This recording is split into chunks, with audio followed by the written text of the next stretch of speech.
Study finds maternal depression negatively impacts a child's cognitive development, infancy through age 16.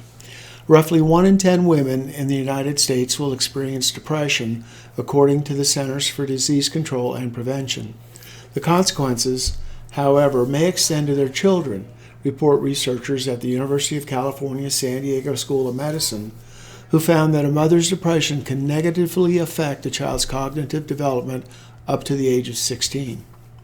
Researchers surveyed approximately 900 healthy children and their mothers living in Santiago, Chile, at 5-year intervals from the child's infancy through age 16.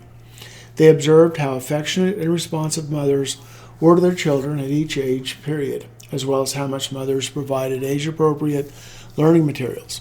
Children were assessed in verbal cognitive abilities using standardized IQ tests during each assessment. Mothers were tested for symptoms of depression. We found that mothers who were highly depressed didn't invest emotionally or in providing learning materials to support their child, such as toys and books, as much as mothers who were not depressed. This, in turn, impacted the child's IQ at age 1, 5, 10, and 16, said Patricia East, Ph.D., lead author of the study and research scientist with the Department of Pediatrics at UC San Diego School of Medicine. The consistency and longevity of these results speak to the enduring effect that depression has on a mother's parenting and her child's development. On a scale from 1 to 19, the average verbal IQ score for all children in the study at age 5 was 7.64. Children who had severely depressed mothers were found to have an average verbal IQ of 7.30 compared to a score of 7.78 in children without depressed mothers. Although seemingly small, differences in IQ from 7.78 to 7.30 are highly meaningful in terms of children's verbal skills and vocabulary, said East. Our study results show the long-term consequences that a child can experience due to chronic maternal depression. Throughout the study period, at least half of the mothers were determined to be depressed based on a questionnaire with questions like, "Are you sad?" and "Do you find yourself crying?" For mothers in the study, there were many stressors in their lives.